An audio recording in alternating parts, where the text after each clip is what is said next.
Hi! Welcome again to Jamushi Travels Unboxing. So, another unboxing tayo for today's video ng gadget for our travel videos, no?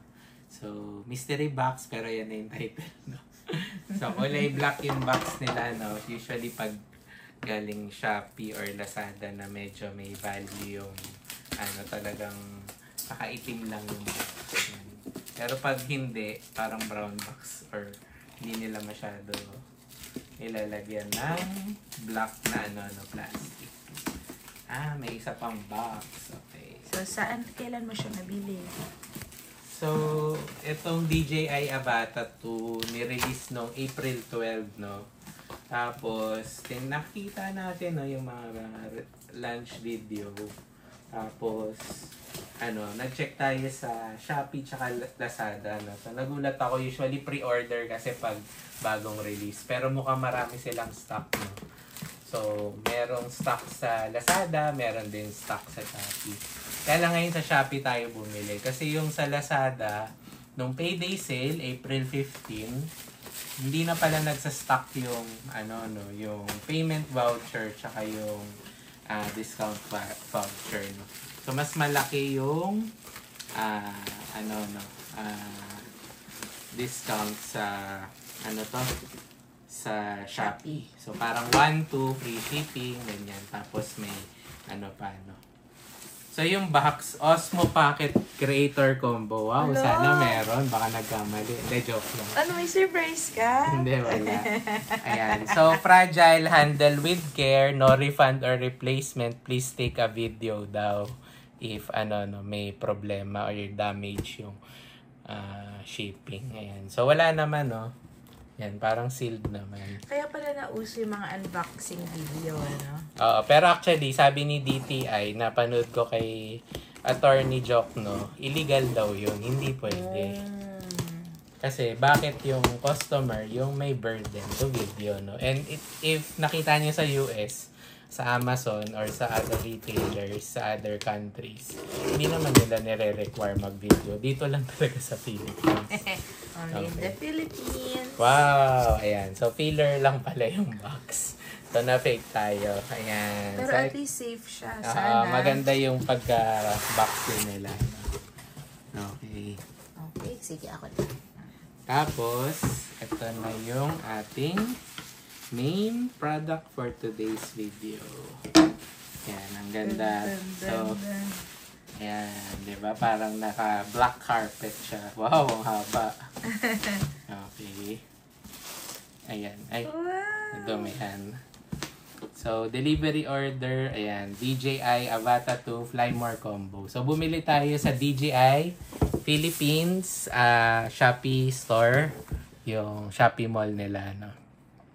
So, 55,900, pero dahil may discount, parang naging 54,600 na lang yata or something like that.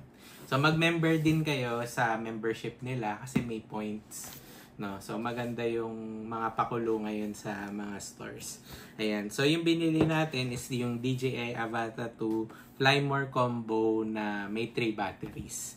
Yan. So, kasama na yung goggles, yung RC3 controller, and syempre si Avata 2, pati extra batteries.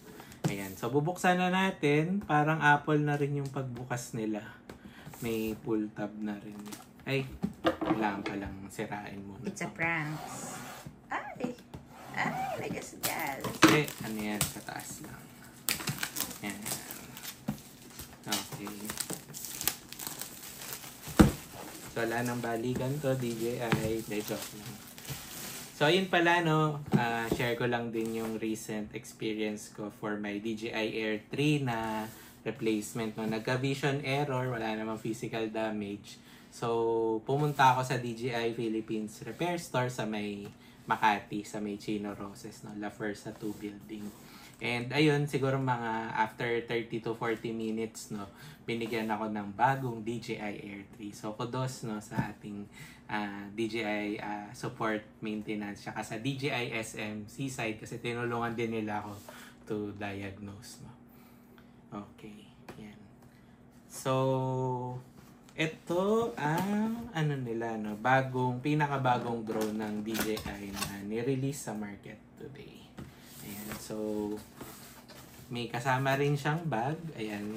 So yun yung gusto ko pag Fly More combo. Hindi ka na mag-iisip. So far yung sa DJI Air 3 ko, tsaka yung sa original Mavic 3, Mavic Pro pala, Mavic Pro. Hindi ko pinalitan yung bag. Ayan. Kasi parang Ganda kaya na. na eh. Oh. Tsaka maganda black na. Ayan. Tapos, ano naman siya, yung parang waterproof din. So, may pocket sa gilid. Ayan. Tapos, yung usual, ayan, made for DJI. Tapos, ayan, may ano rin siya, pang ng strap. Okay. So, maganda. Para siyang lunchbox, no? Diba? Pwedeng lunchbox pag di nyo gamitin yung drone. Tapos, ayan, may dalawang zipper. Ayan, gusto ko yung zipper nila. Maganda. Ayan. So, kasama sa package, ito yung remote control, yung drone, Wow, ang liit. tapos itong battery, tapos ito yung dito, unique, no? Kasi gusto ko rin ma-experience yung FPV mode, no? Yung glasses. Yan. So, tingnan natin isa-isa. No? At may mga accessories pa. Pero, tingnan muna natin itong main. So, dito, ayan, ito yung bago nila, DJI Goggles 3, no? So, sabi nila, friendly na daw sa may salamin, no? Kasi, ma-adjust mo yung, yung diopter, no? Ang galing. So, parang, hindi mo na kailangan magsalamin para masuot yun or makita ng malinaw yung Tapos, yung battery niya, alam ko built-in eh. Dati kasi may, may wire pa. So, I think nandito yata yung battery. Yan. Pero parang walang wire. So, hindi ko alam kung paano nila dinikit. So, baka hindi. So, ayan, na may antenna na rin to. Yan. Baka na siya yung chargeable. Baka. Tapos, ito yung charger niya dito. Tapos, ang bago rin, may camera na rin siya dito. So, kung may kumausap sa'yo, pwede mo i-switch sa camera para at least makita mo yung tao. Sino yung nasa labas? Oo, sa labas. Okay. So, sana magawa nila yung parang sa Apple Vision, no? Ano yung sa Apple Vision? Kasi kita mo eh. Sa Lahat. harap. Oo. Galing. Tapos, ito yung controller. Ayan, first time ko magkakaganitong controller. RC3. Pero baka bumili rin ako nung parang gamepad. Mas madali daw eh. Ayan. Parang PlayStation? Parang PlayStation. Pero di ba ganyan yung laro dati? Ano yun? Yung sa Wii. Sa Wii, di ba? Yan. So, sabi nila, ito yung pang move forward or throttle. Tapos, i-move mo lang yung kamay mo para mag left and right. Tapos, ito yung sa elevation yata. Yan. Tapos, yung red button sa sa pag-start ng engine tsaka pag-take off. Tapos, may return to home tsaka yung power. Ayan. USB-C rin. Tapos, may kasama na rin siyang strap. Yan. Tapos, ito yung bagong hub daw. Bago rin daw to sa Avata 2. So, ang maganda ngayon mga fast charge na eh. So, kung may 65 watts and above ka, ayan, maganda. So, walang charge. Okay. So, halos pareha sa DJI Air. Kaya lang sa Air, mas gusto ko nandito yung pindutan ng release. Ito dito yata. Ayan. So, mas plasticky.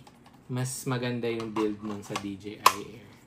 Ayan. Pero maganda kasi lightweight. Ayan. And dalawa lang yan kasi nandito yung isang battery.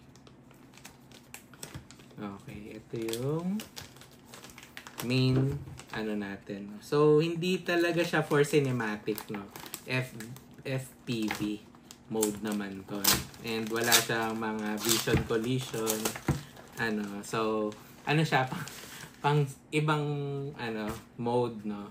Ayan. So, maliit lang, no? Tapos, same yung decibel niya, 81 decibel lang. So, yun yung big improvement daw, no? Ng, natin, ng Avata 2. Kasi, ang ingay, kasi narinig namin nung dinemo rin nung sa store nung pumunta kami sa lunch event. Yung una, no? Maingay. Tapos, Yan, hindi na maingay. Sabi nila hindi na daw. Walang charge. Okay. So, hindi natin matitest. I-charge muna natin. Okay. So, ayun lang. Ayun. So, parang weird lang kasi usually pag may red, diba, ibig sabihin hindi pa nakalock. Pero yun, dito hindi naman. Ayan. So, may isa pa tayong battery. So, 23 minutes na daw to yung flight time. Tapos, versus 18 minutes dun sa original. Tapos, isa pang improvement dito is yung camera niya. Parehas na sa Air 3, no? Yung mas malaki. Tsaka may 10-bit M-Log, no? Para sa color correction or color grading later on. Ayan. So, iba yung itsura, no? Compared sa ano. So, I think 2-axis lang yung gimbal niya, no? Compared sa mga Air 3 or yung other Mavic series, no. Tapos syempre yung iba dito may propeller card, no. Kasi pwede siyang mabangga. 'Yun. So ang mode niya kasi talaga mabilisan na lipad. So, kaya lang hindi siya 249 grams and below, no. So 300 something. So, kailangan nyo pa rin ng permit if lilipad kayo sa ibang lugar, no? Ayan. Tapos, ang iba daw dito sa Avata 2 is, mas accessible na yung SD card slot. Kasi dati, nandito daw sa loob ng propeller. So, ang hirap tanggalin. Tsaka yung USB, yan. Tapos, yung internal storage ngayon, kung nakalimutan nyo, meron na rin 48 gig. So, kahit walang SD card. Dati kasi parang 18 or 16 lang. Ayan. So, yun yung bago nating gadget. Tapos, tingnan natin lastly yung mga other abubot na kasama, no? Dami. Okay. Sige.